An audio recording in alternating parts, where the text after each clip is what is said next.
Enio Tato nasceu em 20 de maio de 1960 na cidade de Frederico Westphalen, no Rio Grande do Sul. Desde cedo, começou a trabalhar no campo junto com a família de agricultores.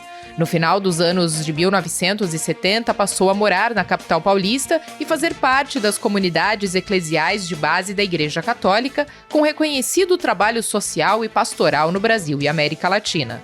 Integrou-se à luta contra a ditadura, passando a militar em movimentos populares e sindicais. Participou da fundação do PT, Partido dos Trabalhadores, em 1980. Formado em contabilidade, foi eleito deputado estadual pela primeira vez em 2002. Está no 6º mandato consecutivo na Assembleia Legislativa de São Paulo, reeleito com mais de 142 mil votos.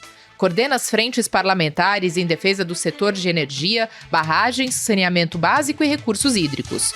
E pela melhoria, modernização, segurança e acessibilidade das linhas da CPTM. Integrante efetivo da Comissão de Finanças, Orçamento e Planejamento, é de sua iniciativa a realização de audiências públicas regionais para debater com a sociedade o orçamento do Estado. É líder da minoria e representa os interesses e pautas dos parlamentares de oposição na Assembleia Legislativa do Estado de São Paulo.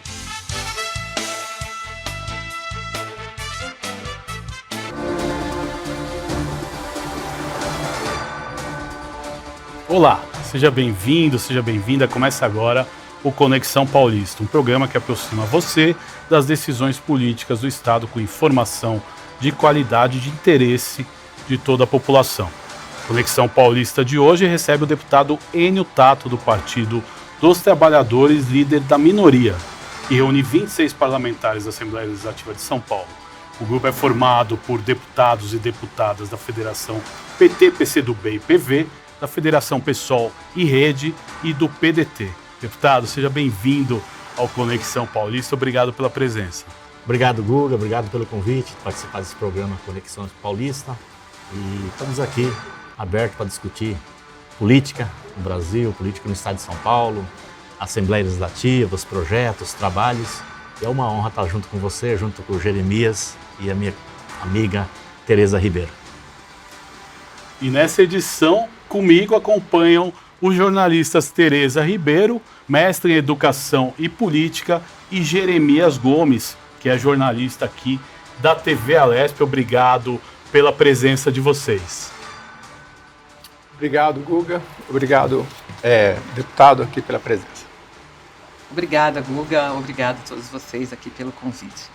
Deputado, a gente vai pedir para o senhor abrir essa entrevista explicando para quem nos assiste, né, a importância e o papel dos líderes dentro de um grande parlamento como a Assembleia Legislativa. Mas antes disso, nós vamos acompanhar brevemente um pouco do seu trabalho nas sessões plenárias como líder da minoria. São 2 momentos.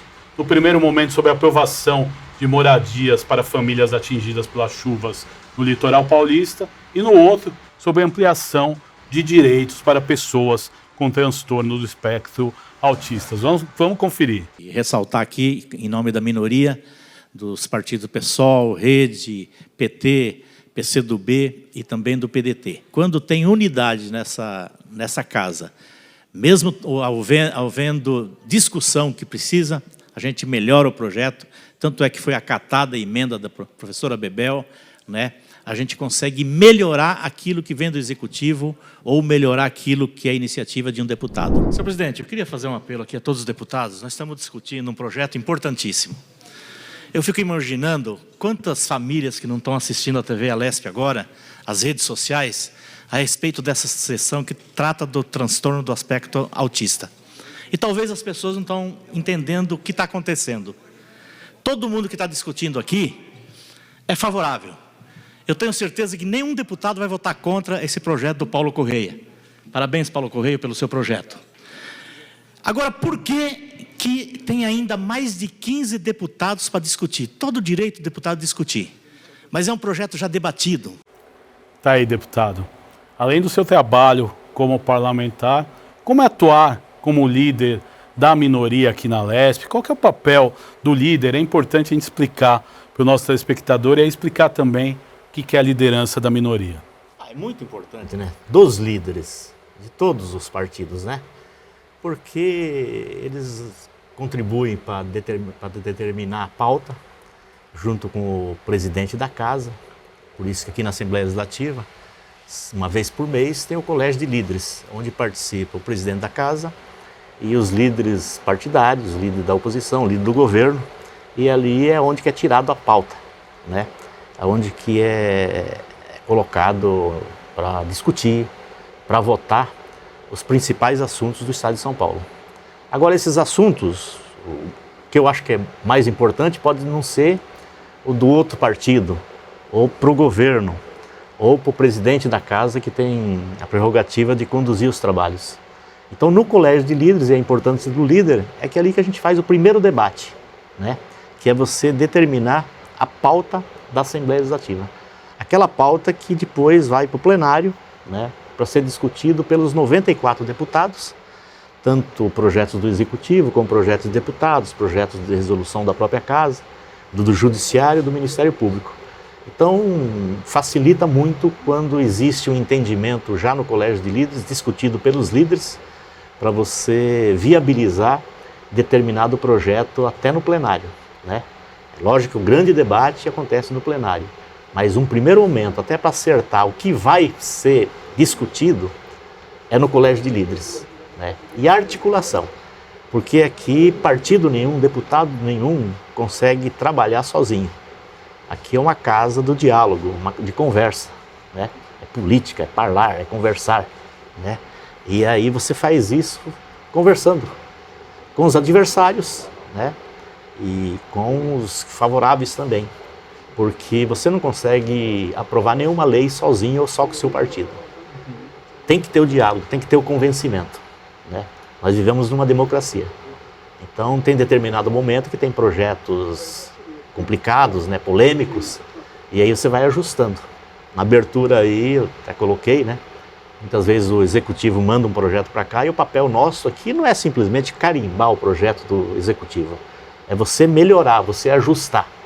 Baseado no quê? Naquilo que a gente ouve na rua, nas audiências que a gente faz, nas reuniões que a gente faz com a população, com o sindicato, com a sociedade civil, com as entidades, né? Todos os setores, porque aqui os 94 deputados, fale bem ou fale mal, mas é a representação da população do Estado de São Paulo.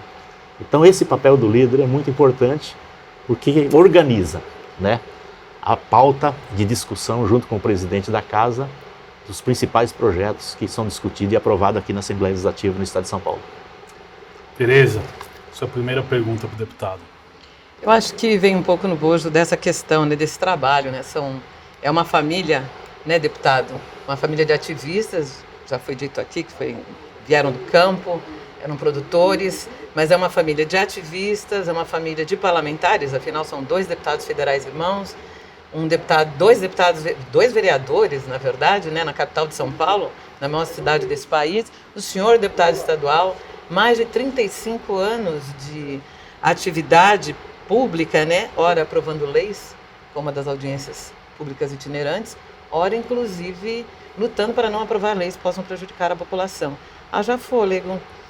Tem vezes assim que o senhor gostaria de parar? Como a gente prossegue? Ainda não, né? Mas a gente trabalha bastante. Como você colocou, eu cheguei em São Paulo com 18 anos. Até 18 anos eu trabalhei na agricultura, na lavoura. Mas não era lavoura mecanizada como é hoje, né? Era monocultura mesmo. Você trabalhava ali com enxada, foice, né? Arado, juntas de boi, de cavalos, mulas, né? E então vivi muito e aprendi muito e compreendi muito, né, a luta do homem do campo, daquele que produz alimento para a população, que chega na mesa das pessoas, né? E depois vindo para São Paulo estudar, né? E fui morar na periferia, que é outra realidade também que a gente aprende muito, as necessidades que você tem na periferia, né? Como foi colocado aí, atuando na igreja, nas comunidades eclesiais de base, né? A gente começou a se envolver nos movimentos sociais. Por quê? Porque na periferia faltava de tudo, né? A gente fazia movimentos e participava na igreja e na sociedade civil, de movimento de moradia, movimento de transporte, movimento por água e luz, né? Questão do meio ambiente, que eu moro numa região que tem 2 represas, a Bires e a Guarapiranga, mas a gente foi aprendendo e se envolvendo, né? Pra você ter uma ideia, a gente fazia reuniões, fazia abaixo-assinados. Nos dias de hoje, falar isso, a pessoa até ri, né? Para conseguir um orelhão da Telesp, né? Que normalmente a gente reivindicava perto de uma padaria para atender toda a população. Então, a periferia, as conquistas da periferia foi na base da luta do povo, né, de São Paulo, da população organizada. E com isso a gente foi aparecendo, aí surgiu a ideia do Lula, sindicalista do ABC, homem do campo, da academia, né, e para construir o Partido dos Trabalhadores. E entramos para ajudar a construir o Partido dos Trabalhadores, fomos orientados por um padre José Pegoraro, né, falecido, que era professor de teologia aqui da Faculdade de Ipiranga, e ele falou para a gente que a gente precisava ajudar a construir o partido, sim, né, que a igreja não tinha que ter partido político, mas os cristãos tinham que estar nos partidos políticos, ser fermento na massa. E com isso que a gente entrou na política e me elegi em 2002, como foi colocado, né? E hoje eu estou aqui no 6º mandato, trabalhando, né? Mas sempre com raízes lá na população, na periferia, e sempre um olhar, até porque eu vim de lá, das necessidades e da importância que tem de você acompanhar o homem do campo. Os acampados, os pequenos produtores, né? Os sem terras, né? Que trabalham um papel importantíssimo, que é a produção do alimento que chega na mesa de todos os trabalhadores do Brasil e de especial em São Paulo. Jeremias Gomes, a sua pergunta.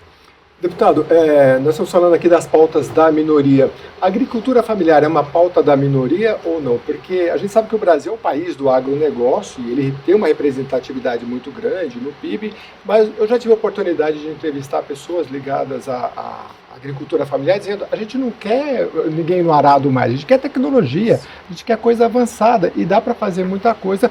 E hoje, quando se fala em alimento saudável, é a pauta do momento, né? Nós temos, por exemplo, na Bolsa de Valores, aqueles que não seguem as questões ambientais corretamente, o valor das empresas acaba sendo reduzido.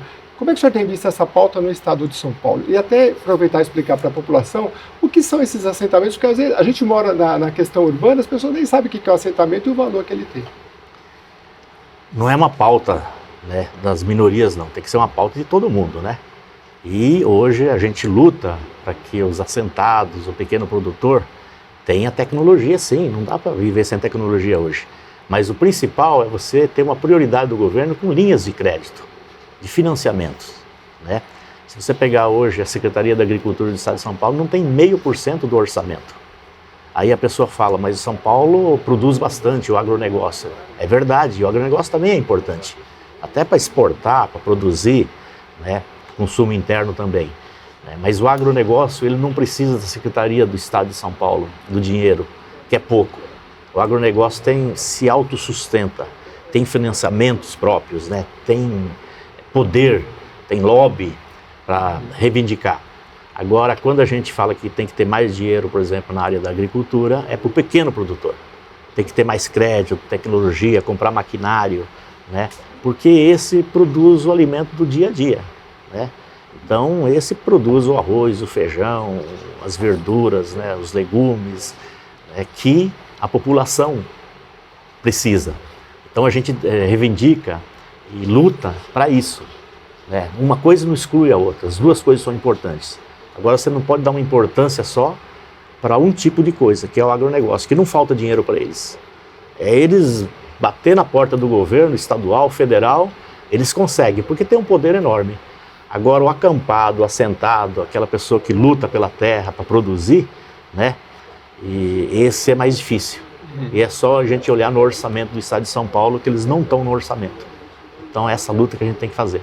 O senhor teve nas audiências públicas, teve essa demanda, Casa de Agricultura, como é que eles têm acesso a essa tecnologia, enfim?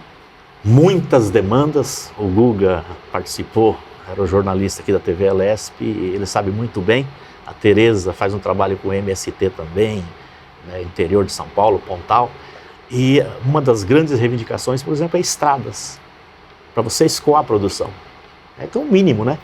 A pessoa planta, a pessoa cuida, a pessoa colhe e muitas vezes apodrece, né? Perde o produto porque não tem uma estrada adequada, não tem um meio de você transportar para os grandes centros, né? Para ser consumido. Então, são pequenos detalhes, pequenas coisas que você resolve o problema do produtor. E você incentiva, né? Produzir alimentos. E quando você produz alimento de qualidade, o mínimo que não tem agrotóxico, né? Para que cuidar da saúde da população. Você pega diversas doenças hoje que está provado que vem da alimentação que a gente come, né? Coisas que no passado a gente quase não ouvia falar. E hoje, câncer, um monte de problemas aí, diabetes, né? E muitos vêm da má alimentação nossa. O agrotóxico também, que acaba, né?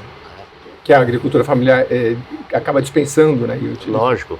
Então, tudo isso é levantado nas audiências públicas e com muita ênfase. É difícil uma audiência pública que não tem esse problema levantado e essa reivindicação.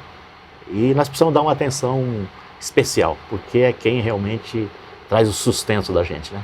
Deputado, antes da gente entrar no tema orçamento, acho que a Tereza tem mais uma pergunta em relação a este tema. Eu acho que foi muito pertinente a pergunta do colega, porque cerca de 40% da produção do CEAS e do CEAGESP em São Paulo vem da agricultura familiar e ela vem aumentando. E eu acredito que nessa pergunta que o Guga te fez no início, deputado, um papel do parlamentar, né, aqui na Assembleia Legislativa, além de tantos, é também buscar recursos. Queria saber se há essa interface com o governo federal, de buscar, do deputado estadual também buscar recursos junto ao governo estadual, agora com o governo federal, agora com o governo Luiz Inácio Lula da Silva. Tem vários programas e projetos, estão vindo não só para a agricultura familiar, entre outros, mas há essa função também. Como que isso se relaciona, essa relação do governo federal, governo estadual e o papel do parlamentar estadual? Papel, sempre a gente tem que ficar procurando e cobrando recursos, discutindo orçamento, começa nas audiências públicas, depois o embate aqui nas próprias comissões de finanças e orçamento, que eu participo também, né? E depois no plenário também. E a gente consegue pequenos ajustes, mas são pequenos ainda, né? E no governo federal depende de cada governo que está lá. Hoje nós temos a satisfação de ter um governo que investe, né? Não falta dinheiro para o agronegócio, mas o dinheiro também está chegando para os pequenos produtores, para os acampados, para os assentados. Então, aumentou o volume de dinheiro. É só a gente olhar no orçamento da União que melhorou, mas precisa ser feito muito mais, né? Principalmente em linhas de crédito. Muitas vezes o pequeno agricultor, ele deixa de plantar, ele deixa de investir, né, por conta de não ter dinheiro, né? Ele não tem um capital de giro dele próprio, né? Então ele depende do governo estadual, governo federal. Muitos têm as cooperativas, mas as cooperativas também têm um lado mais especial, né? Olha com mais carinho para os poderosos, para quem produz mais, né? Que traz mais lucro para elas também, apesar de ter o nome de cooperativas, né? Mas esse é o trabalho que a gente tem que fazer o tempo todo, né? E não desistir, né? Porque a gente vai conquistando aos poucos, né? E a discussão aqui é muito grande. A gente luta ali para o pequeno produtor, para os assentados, acampados, mas também tem o lobby de quem luta para o agronegócio, que também é importante, que precisa, né? Deputado, a gente já falou muito, né, sem querer sobre o tema, mas agora nós vamos entrar no tema orçamento do Estado de São Paulo para esse ano de 2024. Foi aprovado aqui pelos parlamentares da Alesp, né, chegando a 328 bilhões de reais. Nós vamos acompanhar mais um vídeo, desta vez sobre as audiências públicas do orçamento que rodam o Estado para ouvir as demandas da população para o orçamento. Essa audiência foi na cidade de Tanabi, na região de São José do Rio Preto. Vamos acompanhar. Qual é o momento que a população tem para discutir o orçamento do Estado de São Paulo, que é a lei mais importante? A única oportunidade, o único momento que a população pode participar é das audiências da Assembleia Legislativa do Estado de São Paulo. E, aliás, tem aumentado a participação das audiências públicas. É muito bom a gente participar de uma audiência pública com tanta participação, mas principalmente com tanto conteúdo como no dia de hoje. Tá aí, deputado, é uma iniciativa, né? O senhor foi um dos precursores lá no ano de 2005, 2006, né? A primeira audiência pública, o senhor já fazia parte da Comissão de Finanças e Orçamento. Eu gostaria que o senhor contasse um pouco dessa história, né? Daquele cenário político da época, como é que surgiu essa questão e como é que foi o primeiro ano de audiência pública. A primeira foi na cidade de Tanabi, se eu não me engano. Acredito eu, pelo que eu lembro do histórico das audiências públicas. Eu cheguei aqui em São Paulo, né, na Assembleia Legislativa, eleito em 2002, 2003, começamos o primeiro mandato. Eu comecei a perceber que tudo passa pelo orçamento do Estado de São Paulo, né? A ciência de tudo é você distribuir bem o dinheiro, né? E todo um jogo de disputa, que tem problemas em todas as áreas, né? E eu percebi o seguinte, que a gente discutia aqui, os parlamentares, mas não tinha nenhum momento de participação da população. Aí fiquei sabendo que o Executivo fazia as audiências públicas, e fazem ainda, né? Agora também fiquei sabendo que quem que participava das audiências públicas eram os técnicos, que é importante também, né? Os burocratas, né? Que fazem a discussão. Mas ali é muito técnica, a população não tinha condições de participar, de acompanhar, e nem acompanhava. Eram poucas pessoas que participavam, né? Aí, junto com o deputado Mário Reale, que depois foi prefeito de Diadema, nós participávamos da Comissão de Finanças e Orçamento e falamos, escuta, vamos começar a reivindicar, né? Lutar para a gente ter as audiências públicas no Estado de São Paulo. O orçamento participativo, que é uma bandeira do PT, né? Que foi introduzida aqui, inclusive, na capital de São Paulo, no governo da Luísa Erundina. E aí começamos a articular. Isso que é bom, o diálogo dentro da casa, né? Juntamente com o presidente da casa. E começamos a fazer as audiências públicas. Eu lembro que naquele ano o presidente da Comissão de Finanças e Orçamento era o deputado Claudino Crespo, né? Sorocaba, o deputado Edmir Chedi, eu, o deputado Mário Reale, e a gente andou o estado de São Paulo todo. Fizemos 49 audiências públicas, porque nós fizemos em regiões de governo e não de administrativas, né? Então foi uma riqueza enorme. E de lá para cá não paramos mais.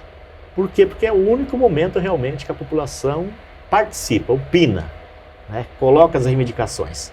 De cada região tem suas particularidades.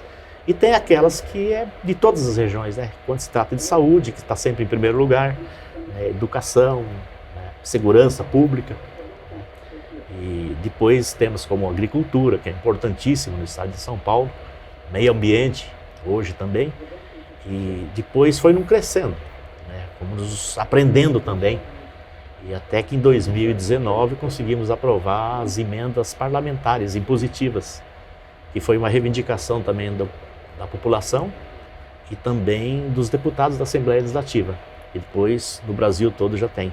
Por quê? Porque muitas vezes o prefeito, o vereador, o cara da entidade, de uma comunidade no interior de São Paulo, mais longe seja, ele não tem acesso ao governo do estado de São Paulo. Ele não tem acesso a um secretário. Ele só vai ter acesso ao prefeito, ao vereador e deputados que atuam na região. Né? Então as emendas são muito importantes para você atender, né, reivindicações pontuais. Não que vai resolver o problema do orçamento da região, mas é uma estrada, é uma ponte, é uma reforma, né? É uma PAI que precisa completar o seu orçamento, uma Santa Casa, né? As entidades da sociedade civil que fazem um trabalho excelente, autismo, né? Todos os setores, né? Aqueles que na área da assistência social, né? As igrejas, todas, evangélica, católica, todas as religiões. Então, isso foi uma conquista das audiências públicas. A gente tem que cada vez aperfeiçoar mais. Esse ano nós tivemos um acordo aqui com o presidente da casa, também com o governo, que a partir desse ano nós vamos ter um valor para cada audiência pública. Isso é um avanço também, porque você vai sair da audiência pública já atendendo algumas reivindicações que foi discutida e foi sugerida na audiência pública.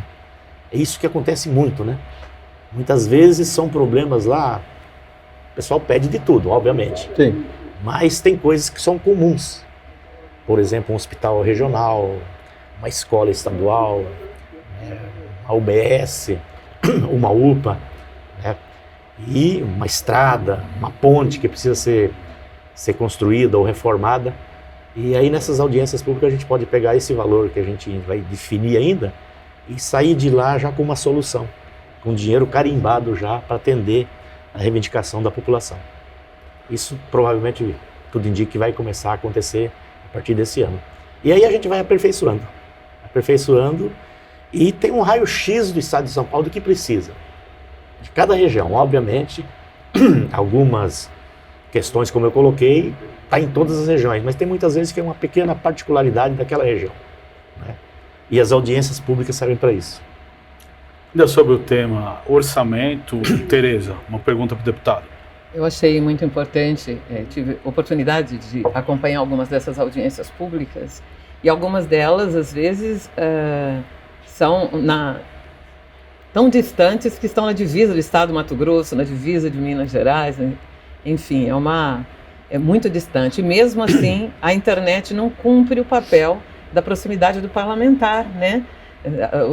O cidadão quer ver os parlamentares, né? Quer encontrar com eles. E é muito importante a Assembleia estar presente com o cidadão. A pergunta, na verdade, é com relação ao conteúdo, né? Sempre são encontrados muitos temas comuns, como o senhor mesmo disse, a questão das santas casas, né? E também tem questões regionais, mas às vezes questões que são nacionais. Eu acho que eu queria entender um pouco como que foi, se foi através das audiências públicas, ou como que foi essa sua relação, que o senhor apresentou algumas leis que tratam, né, das pessoas típicas, atípicas e neurodivergentes, e eu queria saber se isso também surgiu a partir das audiências públicas, ou foi uma questão mais específica nessas andanças também na cidade de São Paulo, que é um país, né? Rodar todos os bairros de São Paulo, a região metropolitana, enfim. Onde foi que surgiu essa questão, que é uma questão que o senhor tem trabalhado bastante? Boa pergunta, Tereza, porque muitos dos meus projetos aqui saíram dessas audiências públicas, além das reuniões que a gente faz no dia a dia, serviço parlamentar, quando se visita os bairros, né? Sindicatos, entidades. Mas eu lembro que, baseado nas audiências públicas, surgiu o projeto de lei do Banco de Sementes Crioulas. O que é sementes crioulas? A gente vai se perdendo, né? Muitos produtos, principalmente com a questão do agronegócio, e eu aprovei uma lei aqui no estado de São Paulo, que é a lei de um banco de dados do estado de São Paulo tem que ter de sementes crioulas, né? Para você não perder aquelas lavouras tradicionais, né? Para nunca parar de existir, principalmente que se trata de alimentação saudável. Então esse projeto, por exemplo, eu ouvi em audiências públicas no estado de São Paulo, no interior de São Paulo, né? Principalmente no Pontal. E projeto que eu comecei, sou um dos que mais apresentou projeto aqui sobre o autismo. Por quê? Porque começou a florar esse tema e eu comecei a ouvir muito nas audiências públicas no estado de São Paulo. E aí, quando começou a crescer, e cresceu hoje, graças a Deus, né, uma dimensão enorme, porque é fácil de você detectar, coisa que era difícil no passado, né? E aí eu apresentei o projeto para a gente descobrir, até para se planejar no estado de São Paulo, para a gente ter um censo da quantidade de autista que a gente tem no estado de São Paulo. Esse projeto foi aprovado, mas ainda não foi regulamentado. Isso é muito importante. Também foi em audiências públicas. E tantos outros que a gente vai ouvindo, né, conversando com a população, e a gente vai elaborando e vai surgindo as ideias. Agora, eu sou daqueles defensores de audiências públicas para tudo quanto é projeto.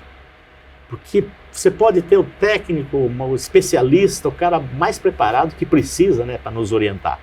Mas nada é mais importante que ouvir a população. Aquele sentir presencialmente, inclusive, né, a conversa olho no olho. E no meio de tantas colocações, tantas opiniões, surge cada proposta, cada coisa interessante. que a gente fala assim, eu não sabia disso, né?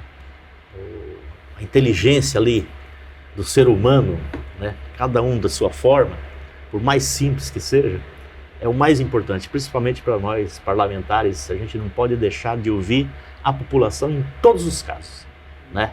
Tivemos um grande debate agora, né? Infelizmente foi aprovado aqui a privatização da Sabesp, né? Como era bom a gente fazer audiências públicas, mesmo não sendo oficial, nós fizemos diversas no estado de São Paulo. Mas é lá, no prefeito, no vereador, na comunidade, na população, é lá que a gente sentia se era importante privatizar ou não. Ou se é mais importante você investir, valorizar a Sabesp, que foi o caso aqui que nós perdemos esse embate, mas ainda estamos lutando, principalmente agora nas câmaras municipais, nos municípios, né, e na justiça. Mas enfim, é você ouvir a população em todos os discursos, em todos os embates que você tem, né? Eu me lembro até hoje, quando Dom Paulo Evaristo veio convidado e participou de um programa aqui na Assembleia Legislativa, né? E nós fizemos uma pergunta para ele: Dom Paulo, quando tem uma polêmica, que tem gente favorável, tem gente contra, são todos cristãos, né? O que a gente deve fazer enquanto parlamentar, enquanto político, né? Cristão, no meu caso, católico? Ele parou um pouquinho e falou assim: olha, vote sempre naquilo que favorece a população, mas em especial a população mais necessitada, a população que precisa mais. Eu carrego isso na minha vida até hoje. Excelente, né? Ensinamento. O Conexão Paulista de hoje vai para um breve intervalo. Continue com a gente. No segundo bloco tem muito mais aí para a gente conversar com o deputado Enio Tato. Até já.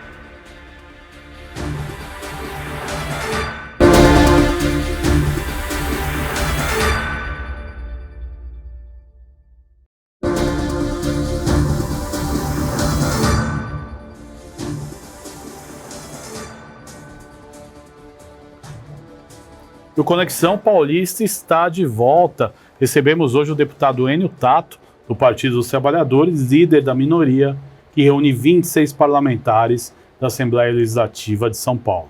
O grupo é formado por deputados e deputadas da Federação PT, PCdoB e PV, da Federação PSOL e Rede e do PDT. Mais uma vez, obrigado pela presença, deputado, e eu já passo para o Jeremias Gomes, que faz a pergunta de início desse segundo bloco. Jeremias.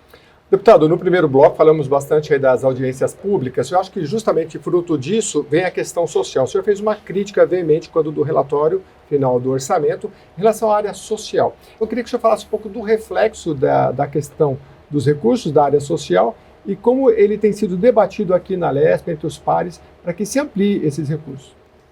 É a principal bandeira minha, sinceramente.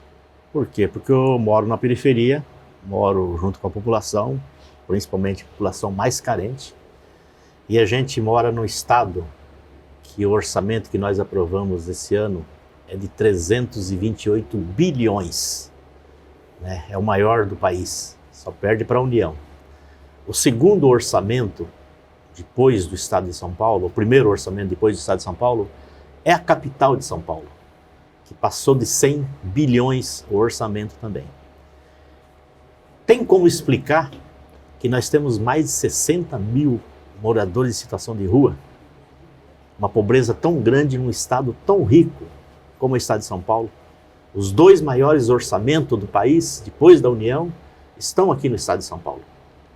Então, precisa investir mais, tem que ter prioridade, né? O governo Lula está demonstrando, criando ministérios, atender essa demanda, né? Enviando dinheiro para os municípios, para as entidades, fazendo programas sociais. E aqui em São Paulo a gente não percebe isso. E eu fiquei muito chateado porque a gente criticava muito o governo tucano, que ficou 28, 30 anos aí governando o estado de São Paulo. E a gente, num estado rico, pujante como o estado de São Paulo, a gente com uma pobreza tão grande, né? Como essa da questão da Cracolândia, dos moradores em situação de rua. E eu fiquei muito chateado realmente quando recebemos o orçamento do governo Tarcísio, que está começando agora. O primeiro orçamento que ele mandou, que nós votamos agora no final do ano. E ele conseguiu reduzir em 34% a Secretaria da Assistência Social, que não tinha 0,5% do orçamento. Ele conseguiu diminuir 4% na Secretaria da Cultura e 36% na Secretaria do Esporte. Tudo que mexe com o ser humano, né? Com famílias, com a juventude, com os idosos, com as crianças. Então, a área social, por exemplo, do governo Tarcísio, eu percebi que não é prioridade. E é um absurdo, porque não adianta você construir ponte, construir viaduto, construir... Tudo isso é importante, mas o mais importante é o ser humano, é as famílias, é as pessoas que precisam. E você determina isso no orçamento, na distribuição do dinheiro. É você colocar o pobre no orçamento, é isso que está faltando. Tanto nível do município como do estado e também na União, que está sendo corrigido agora, né? E aqui em São Paulo nós temos esse problema enorme, um estado rico, né? Pujante, mais rico do Brasil, da América Latina, um dos maiores do mundo, e uma população tão grande de carentes, né? E se não fosse as entidades, trabalho como o padre Júlio Lancelotti faz, né? Eu moro na periferia, as igrejas evangélicas, as entidades católicas, eu não sei o que seria dessa população, que realmente passam fome, passam necessidade, né? E você ter um orçamento tão grande assim e mal distribuído. Então isso nós precisamos corrigir urgentemente. Não dá para admitir a gente viver num estado com um orçamento desse tamanho, um município com um orçamento desse tamanho, e a gente ter uma população tão grande em situação de rua. Tereza? Eu achei muito pertinente a pergunta de Jeremias, porque essa questão da assistência social, ela tem a ver diretamente com a questão econômica, do desenvolvimento da cidade, né?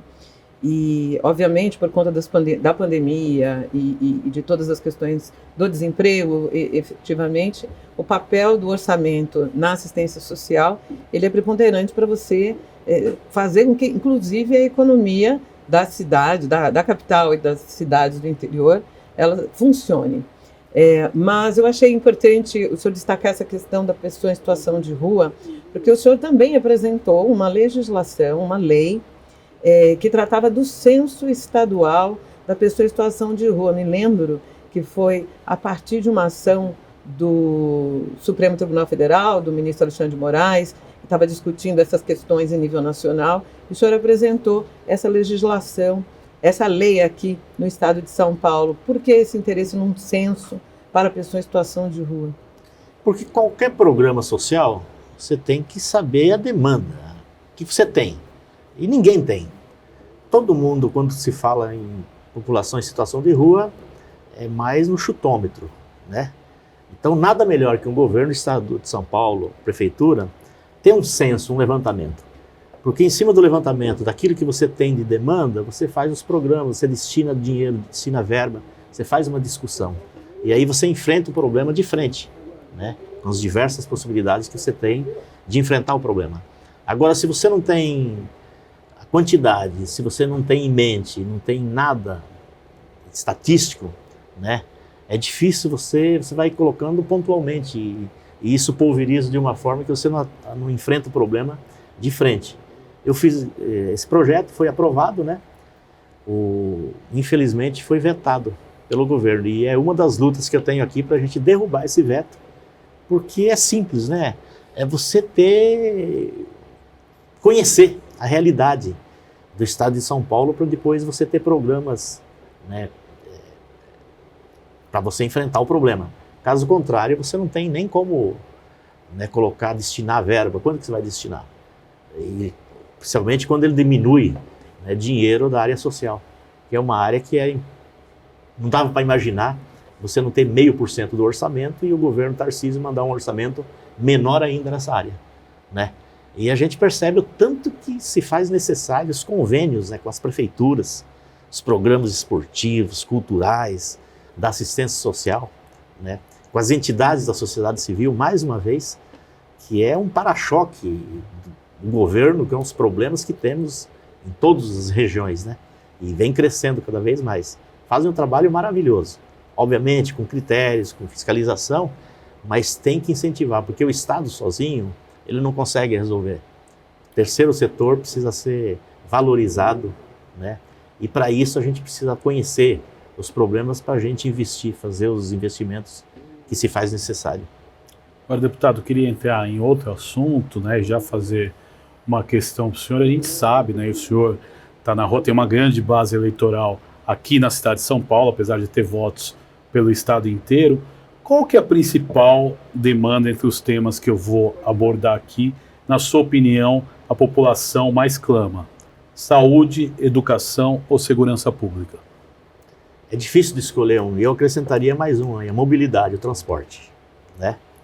Cada região, principalmente a região metropolitana, as regiões metropolitanas, em especial a região metropolitana aqui na Grande São Paulo, o transporte já entrou também nessas, mas não dá para dizer, escolher uma. Todas, obviamente a saúde está sempre em primeiro lugar, porque a pessoa sem saúde não chega em lugar nenhum, né? Fica muito difícil. Mas são áreas que tem dinheiro carimbado, segurança pública, saúde, educação, mas precisa ver como que é investido, né? Essa discussão que tem que ter. E não adianta você trazer prato feito lá de cima. Aí entra novamente você tender a ouvir a população. Aonde que você precisa de uma UBS? Aonde que você precisa de um hospital? Né? Aonde que você precisa de uma escola de tempo integral? E isso você só chega numa conclusão mais adequada conversando com os profissionais da área, né? Mas principalmente da população que está lá na ponta.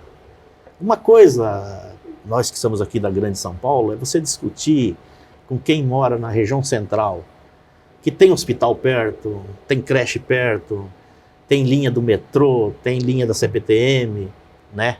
Outra coisa é você ir lá para a cidade de Tiradentes, você ir lá para Guarulhos, Osasco, Taboão da Serra, né? Em Budas Artes, ir lá para o Campo Limpo, lá para a Capela do Socorro, onde eu moro, e conversar com quem mora lá naquela região. É totalmente diferente a discussão, né? Mano Brown falou uma frase que é histórica, né? Da ponte para lá, a vida é diferente, e é diferente realmente. Então nós temos que ter essa sensibilidade para você aplicar bem o dinheiro público. Falta dinheiro? Falta.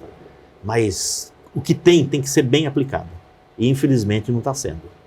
Por isso que é importante você abrir essa discussão, dar transparência e ouvir a população. Sempre, sempre. Tereza, tem alguma pergunta sobre esse tema?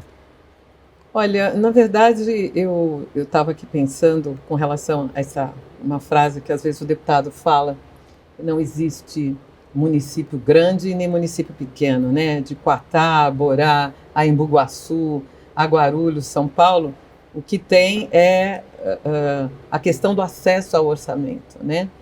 E aí acho que fica bastante difícil, né? Entender, às vezes, compreender qual é a questão mais importante. Talvez seja a questão do acesso, seria isso? Acesso ao orçamento, eu não sei, acesso à possibilidade de captar recursos para a cidade. Eu estava pensando um pouco nisso, assim, o papel do parlamentar com as emendas é esse, porque fica muito difícil, às vezes, para o prefeito conseguir, né? É como eu falei, nem todo mundo consegue chegar num secretário de Estado, governador. Ele consegue chegar num deputado, no prefeito. Quando a pessoa fica desempregada, é despejada, né, tem um problema, ele vai procurar quem? Ele vai procurar a prefeitura. Ali é o local que ele vai procurar. Não vai procurar o governo do estado, não vai procurar o secretário de estadual, não vai procurar o governo federal, o presidente, os ministros. É ali onde ele vive. Então precisa ter esse incentivo, precisa ter essa parceria, essa descentralização, né, do orçamento. E isso você tem que fazer de forma adequada, né? Mas tem que ter vontade política. E você, muitas vezes, o político, ele gosta de investir mais, não aonde precisa, mas aonde dá resultado político para ele, né? E eu acho que a gente precisa mudar isso. Porque o resultado político vai vir de qualquer forma, se você trabalhar bem.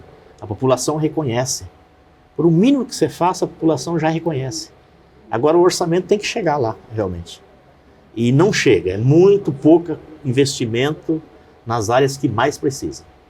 Olha, eu vou contar uma história da linha 5 do metrô aqui. Linha 5, linha Lilás, né?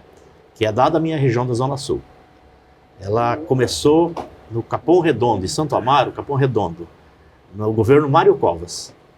Chegou até Chácara Clabim, passou pelo Granja Julieta, passou pelo Brooklyn, passou pela região central aqui, né?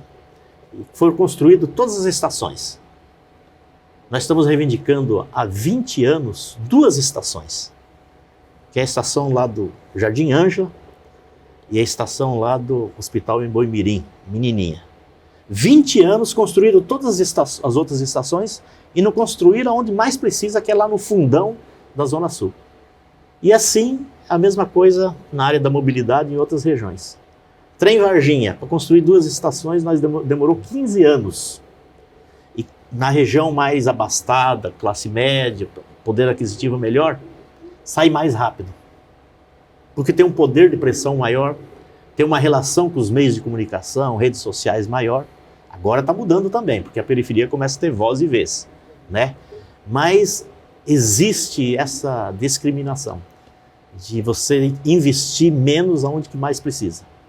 Isso é a realidade em todas as regiões. Estou falando da região metropolitana, você pegar todos os municípios. Então a gente precisa corrigir, né? E os governos precisam prestar atenção nisso. Hoje está muito bom porque a participação nas redes sociais, todo mundo tem as coisas ruins das redes sociais, mas tem as coisas boas também, que a pessoa começa a participar, opinar mais, né? E a gente precisa, nós enquanto parlamentares, precisamos corrigir isso. Distribuir melhor o orçamento, né? Aonde mais precisa. Você não pode ter 2 estações lá no fundão da Zona Sul, que a população levanta 3, 4 horas da manhã, demora, não é chutômetro não, demora 2, 3 horas para ir trabalhar e depois mais 2, 3 horas para voltar. Nesse lugar, o metrô, trem devia chegar o mais rápido possível. Não, chegou primeiro nas regiões que tem mais abastada, né? Então a gente precisa corrigir muito isso. Outra coisa que eu reclamei muito e falei na mobilidade, né? Eu já visitei alguns países. Você chega lá, uma estação do metrô, você só sabe que tem estação do metrô ali porque tem a plaquinha lá do símbolo do metrô, né? Aí você desce uma escadaria, lá embaixo tem a estação, você toma o metrô e você viaja. Para que construir essas estações que parecem um parque, né?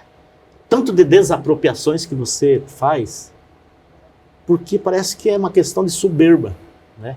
Ou alguém está ganhando dinheiro com isso. No lugar de você construir essas estações de desapropriações, daria para fazer alguns quilômetros a mais de metrô para chegar até o fundão, até a periferia. Para sair, por exemplo, da capital de São Paulo e ir para outros municípios, o nome é metrô, né? Metropolitano, mas infelizmente até hoje nós não temos nenhuma estação fora da cidade de São Paulo, né? Então essas coisas que nós precisamos corrigir. Jeremias, a sua pergunta. Na verdade, queria dividir em 2, deputado. Uma sobre turismo, porque eu vi que o senhor indicou muitas, inclusive com lei, para município de interesse turístico, mas primeiro sobre cultura, né? Nós tivemos, depois da pandemia, inclusive por iniciativa do governo federal, a Lei Paulo Gustavo, que foi um dos maiores recursos para a cultura, mais de 3 bilhões, salvo engano. Mas eu tenho um colega nessa área, ele falou, Jeremias, vamos fazer um programa, porque muitas prefeituras, o dinheiro está saindo do governo federal, elas não sabem que tem esse direito. Precisamos orientar. A gente fez uma programação aqui na Rede Alesp. A Alesp poderia ajudar nesse sentido de orientar prefeituras e a sociedade como um todo, para que elas possam saber que esses recursos vêm do governo federal e poder se apossar desse dinheiro, porque a prefeitura que não faz nenhum projeto vai para outra prefeitura que tem projeto, né? E só para complementar, nós tivemos aí recentemente a questão do dia em relação ao racismo, né, o dia de iniciativa do deputado Barba, para fazer estadual da consciência negra. Estadual da consciência negra, para fazer atividade cultural no estado todo, né? Então, a opinião do senhor, se a Alesp pode ajudar nesse sentido aqui no estado de São Paulo. Pode sim, é verdade isso. E tanto no âmbito federal como do estado de São Paulo, muitas vezes na secretaria tem um dinheiro lá que não é gasto, que está lá parado por falta de projetos. Então, uma das coisas que eu tenho falado sempre, quando encontro com o prefeito, até com os vereadores, vão procurar um deputado, um secretário, né? Vão procurar um ministro, mas vá sempre com um projeto pronto debaixo na bolsa. Porque não adianta chegar lá e reclamar se você não apresentar o projeto. Porque quem apresenta vai ter o dinheiro, né? Então, nós temos uma dificuldade enorme que as pequenas prefeituras, né, elas não têm um corpo técnico preparado, né? Você pega lá um engenheiro ganhando 2, 3 mil reais por mês. Ninguém vai trabalhar num lugar desse, né, para ganhar 2, 3 mil reais por mês. Então, falei inclusive no Tribunal de Contas do Estado de São Paulo, né, quando a gente discutiu a indicação de um conselheiro, no último, que lá também deveria ter um órgão lá dentro, e eles têm, mas precisa aperfeiçoar mais, de orientação, de formação, né, dos agentes públicos, para você destinar e preparar projetos principalmente para as prefeituras médias e pequenas, que elas não têm. E é verdade, precisa, muitas vezes tem o dinheiro, mas o dinheiro está lá parado porque não tem condições de fazer um projeto. O projeto custa dinheiro. Muitas vezes a própria prefeitura não tem dinheiro para pagar o projeto. Né? Então, muitas vezes precisa também de concursos públicos, de ter profissionais concursados, né? Funcionários públicos, né, preparados para isso. A expertise da Lesp, talvez, em alguns tem o ILP, enfim. O ILP, né? E agora na Comissão de Finanças e Orçamento também essa discussão a gente vai fazer junto com o Tribunal de Contas para a gente aperfeiçoar isso e ajudar, auxiliar, né, as prefeituras de todo o estado de São Paulo, e isso tem que ser no país todo. Que é a economia moderna, né? A cultura e o turismo. Então, dentro do turismo, eu vi que o senhor tem várias legislações aqui, indicando para ser município de interesse turístico. Eu queria que o senhor explicasse o que é esse município de interesse turístico, porque é relativamente novo, e a importância disso para a região. É importante porque ele tem uma participação no ICMS do estado, né? E esse dinheiro serve para você criar uma infraestrutura. Quem viaja o estado de São Paulo, quem viaja o país, esse país tem um potencial turístico enorme. Hoje eu estava vindo para cá, eu estava ouvindo no rádio, né? Portugal chegou a 18% do PIB só de turismo.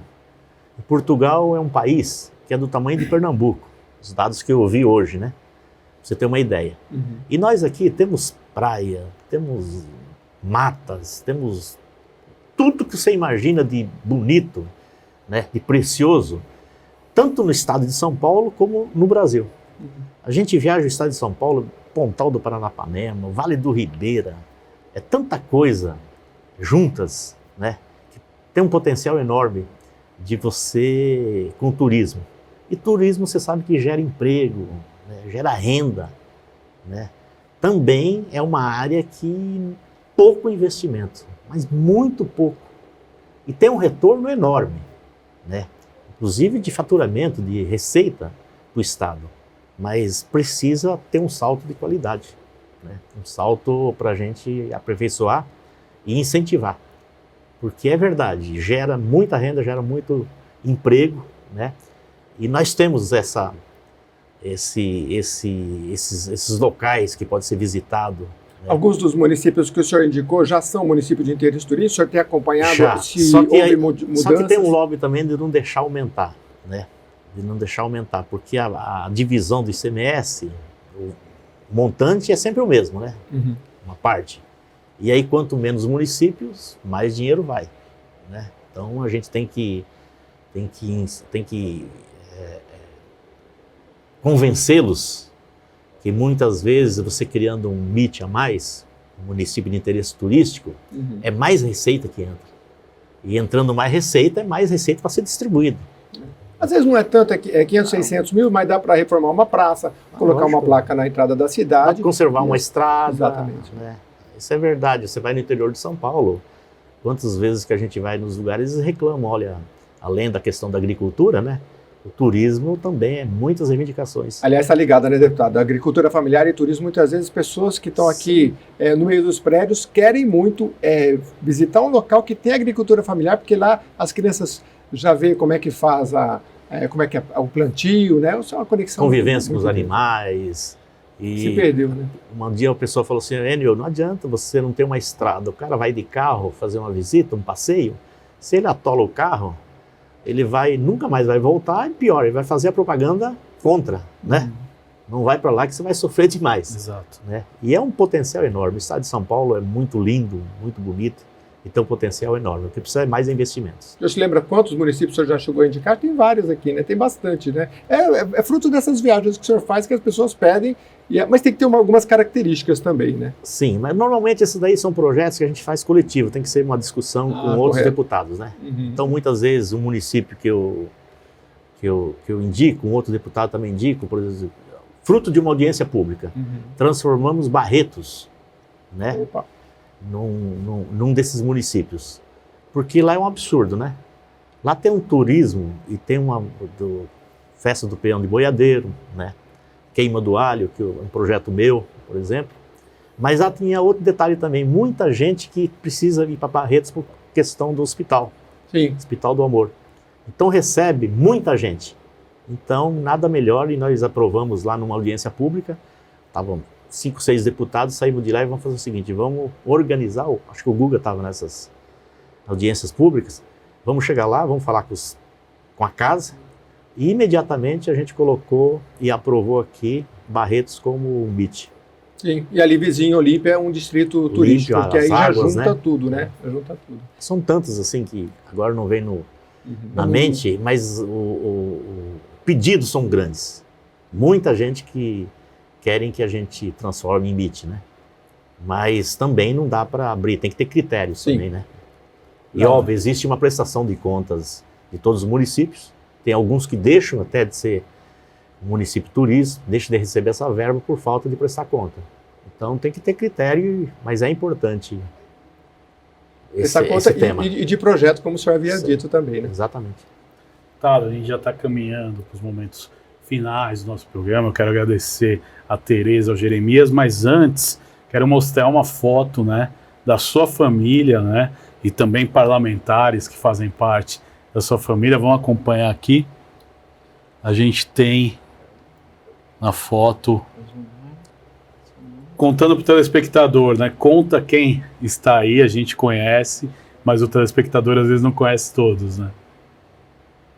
É a minha família, minha mãe, né, que faleceu há uns 3 anos, e o deputado Gilmar Tato, deputado federal Newton Tato, e os 2 vereadores Jair Tato e Arcelino Tato aqui na capital. A família, eu sou suspeito de falar que é sustentação de todos, né, a nossa família como um todo, né. A minha casa, que me fortalece realmente, que me anima e cada vez a gente trabalhar mais, só a minha família, minha esposa, a Yolanda, né, meus filhos, a Carla, o Carlos, a Carmen, e agora também o neto, o Carlinhos, né. Então isso aí que faz com que a gente saia de casa um dia e fala assim, ó, eu vou trabalhar porque eu tenho uma família aqui, tem a população que a gente precisa cuidar, mas o sustentáculo da gente realmente é a família da gente, né? Agora eu vou fazer uma pergunta, até de certo modo indiscreta. Quando tem reunião de família, vocês debatem política ou o tema é outro? Olha, sinceramente a gente procura não debater muito, porque nunca tem acerto, né? mas a gente discute na hora que precisa, né? E realmente o trabalho dos meus irmãos tem um orgulho muito grande, porque todos eles têm uma relação muito grande com a área social, né? Tanto o Arcelino e o Jair aqui na capital de São Paulo como vereadores da periferia, né? O Newton, um trabalho formidável com a questão ambiental, com a questão da alimentação sadia, os quilombolas, com a questão indígena, né? Então faz um trabalho excepcional. O Gilmar, que foi secretário aqui, governo Marta, governo Haddad, na área da mobilidade, bilhete único, corredores de ônibus, levantou a bandeira, que é uma bandeira do PT, ajudou a aprovar no Diretório Nacional do PT, para ser uma bandeira para as eleições desse ano, a questão da tarifa zero. E vocês estão percebendo o tanto que já está começando, são mais de 150 cidades que adotaram a tarifa zero. Porque é verdade, é importante, quando eu falei que transporte tem que estar, é um serviço essencial, assim como saúde, educação, segurança pública, né? Mas a questão da tarifa zero é um debate que a gente precisa fazer, porque é verdade. A pessoa não tem dinheiro para o lazer, para passear, mas também não tem dinheiro para procurar emprego, não tem dinheiro para ir num hospital. Muitas vezes a pessoa precisa fazer radioterapia, precisa fazer uma consulta e ela deixa de ir por falta de dinheiro para pagar a condução. O secretário Eleusis Paiva da Saúde, eu tive uma audiência com ele, ele me falou: Enio, essas filas, essa quantidade de pessoas que estão na fila, muitas vezes a gente tem que entender que 20 e poucos % chega no dia da consulta, elas não vão na consulta.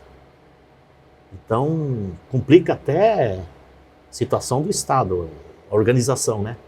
Aí eu perguntei para ele: mas doutor Eleusis, procuraram saber por que essas pessoas, 20%, que não é pouca coisa, não vão, faltam no dia que está marcada a consulta? Dá uma verificadinha se não é falta de dinheiro para pagar a condução. Porque a condução é cara.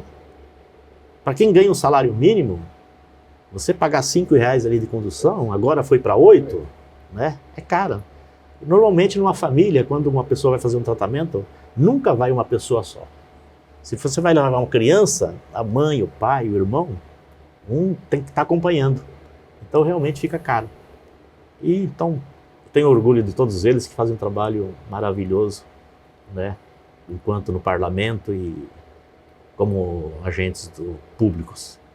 Tá, Enio Tato, a gente está caminhando para o final, mas eu quero encerrar mostrando mais uma foto de uma outra paixão que eu sei que o senhor tem. O senhor vai comentar um pouco dessa paixão e se despedir do nosso telespectador. Vamos ver. Ah, sim. Gosto de jogar um futebolzinho, tá? Mas Guga, Jeremias e Tereza, eu cometi uma falha aqui no início, quando você falou do papel do líder, e nós perdemos há poucos dias, semana passada, um grande líder aqui na Assembleia Legislativa. Tinha divergências profundas dele, que era o deputado Antônio Carlos Campos Machado, que teve 8 mandatos aqui na Assembleia Legislativa, e ele tinha paixão pela política, ele tinha paixão pelo parlamento, ele defendia o Estado de São Paulo como ninguém. E mesmo partidos diferentes, divergentes, né? Mas sempre foi um cara que deu toda a atenção, divergia, discutia, a gente brigava no bom sentido, mas uma pessoa que nunca deixou de estender a mão, com a experiência que ele tinha, de ouvir a gente, de ouvir todos os deputados. Então, minha solidariedade a toda a família, a Vilma, os filhos, né? Infelizmente foi uma grande perda para a política de São Paulo e do Brasil. Tá, Enio Tato, muito obrigado pela sua participação. Agradeço também aos nossos colegas que participaram do Conexão Paulista, e sempre você acompanha o Conexão Paulista aqui na Rede Alesp, no nosso canal no YouTube. Então agradeço a todos e até um próximo encontro. Tchau!